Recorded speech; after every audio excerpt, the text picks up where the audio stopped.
Hey guys! Do you like drawing? I sure do. I'm not a professional artist or anything, but I do enjoy doodling stuff from time to time. Enough so that I joined Artfight for the first time this year.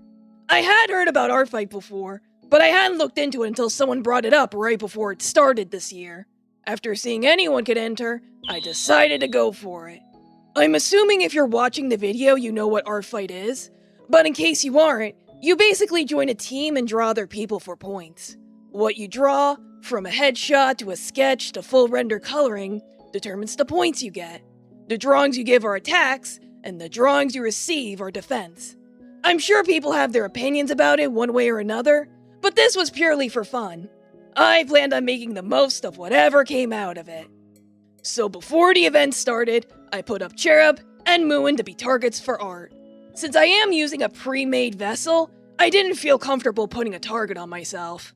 Not that I'm against people drawing me, quite the opposite. This just felt more appropriate. Now when our fight began, I couldn't access the site for the first few days.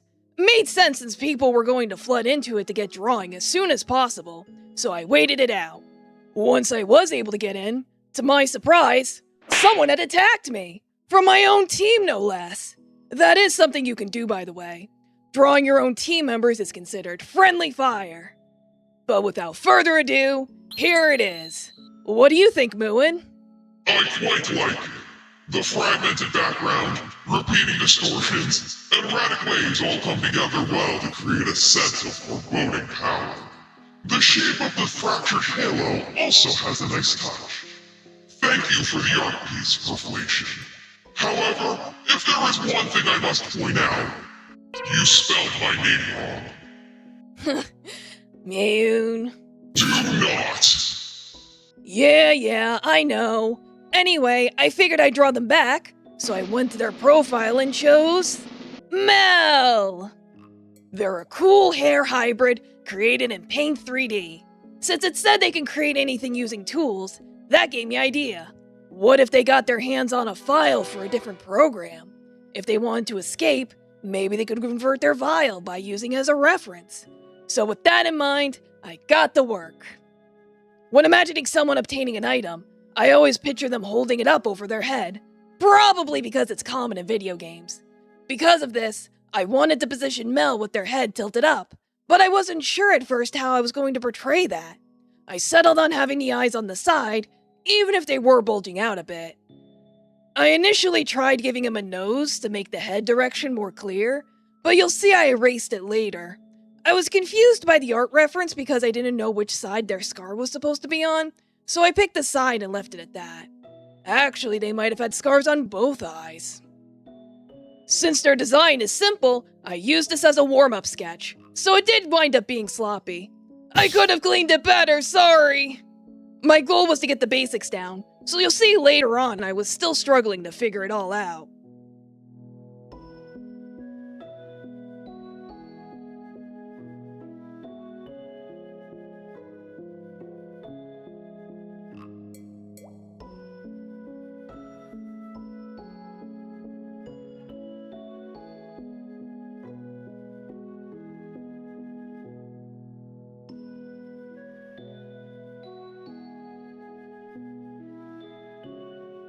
Here's the final result. What do you think? It was a quick sketch, but I think I got the point across. Now that I had my first attack, it was time to find more people to draw. But how do I choose? Luckily, Artfight lets you randomly discover characters, so I used it to let fate decide. And I got Byron O'Neill. What a cool guy. I love his design. He loves bugs and suffers from depression? How relatable. Since he was a fellow bug lover, I wanted to gift him a bug to share in the joy. His creator allows friendly interactions, so we were okay. However, since I was planning on drawing 2 people, I needed to scale it down. Thus, I was going to draw us in a simple chibi style. Even with this approach, I tried to fit in as many traits as possible. I liked his hat, which you'll see me adjust multiple times to make sure it was actually on, so I kept it instead of going with the easier afro hairstyle. The dreads and beard weren't that bad though. I just had to make sure his beard maintained its fluffiness. Oh, and can't forget the bushy eyebrows. And the gloves. Gotta have the leather gloves. Now what I did run into a wall with was the plaid. I had no idea how I was going to draw that. I tried to copy the pattern the best I could, but it was harder than I thought. I eventually had to settle with what I had and move on.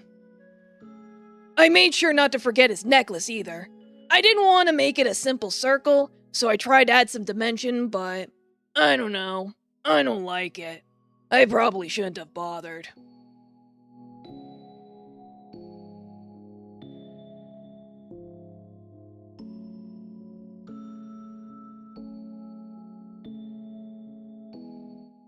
Then it was time to draw myself. Here's the problem. I'm 90% white. How is that going to work? I didn't think that far. Keeping my wings behind me gave me room for everything else, so that wasn't a problem. My clothes came out really good too. As for the head, I messed up. I should have done a black outline or something, yet I was already too invested in the style I was going for. Because of this, I couldn't even add eyelashes or eyebrows without it looking off. Something to consider for next time, I suppose.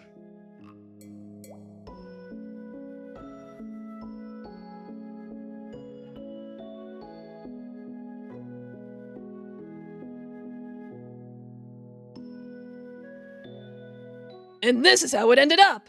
Even if it's not perfect, at least I got the message across. I feel that's what matters most. A kindergartner with a pack of crayons could have drawn something better.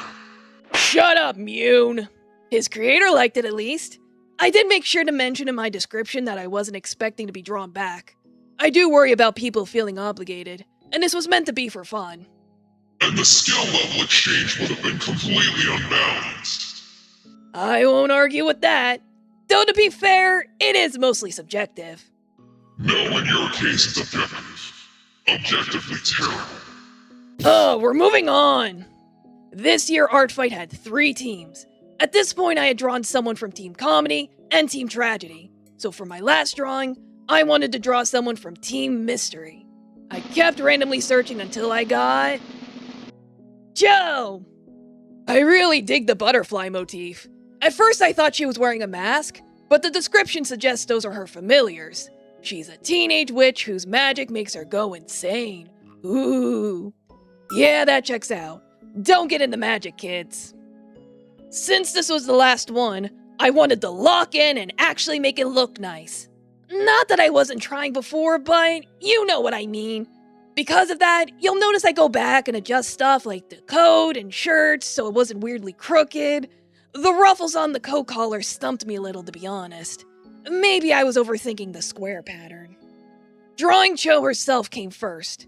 I knew the butterflies were going to be on top, so I didn't bother with the eyes. Her face took a lot of refining because I'm used to using a symmetry tool to draw faces, yet I didn't know if using it here would be acceptable or not. At least her hair was easy enough, and it covers her ears, so I could skip that part.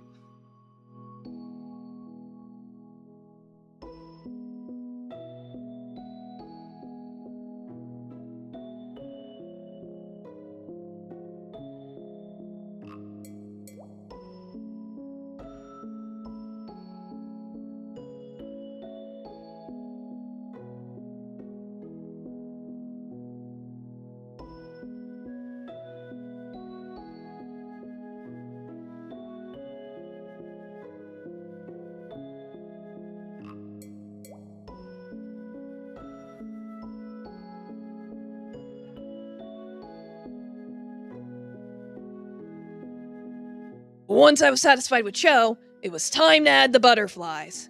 I had to mess around with layers to make it all work, but I got there. Yes, I did copy-paste the other butterfly to save time, even though I was just talking about what is considered appropriate. I still drew it, okay?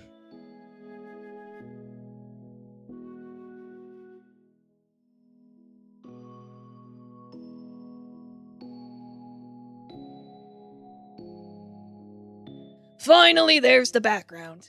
To illustrate the butterflies driving her mad, I thought it'd be cool to draw hallucinations fluttering her vision. Added a gradient for extra effect, cleaned up some things, and we were done. This took the longest out of the 3, and I think it shows. This is likely my limit when it comes to creating art at this time. Not that it's a bad thing, and I could always do better next year. Here's a final montage of everyone. All of their creators did reply to show their appreciation, which is nice. Overall, I think I did well for my first attempt, but let me know what you think. When it comes to art, you can approach it however you want. So if you're interested, you can try it too. Have fun drawing, and I'll see you all next time. Thank you for watching the video. If you liked it, please subscribe.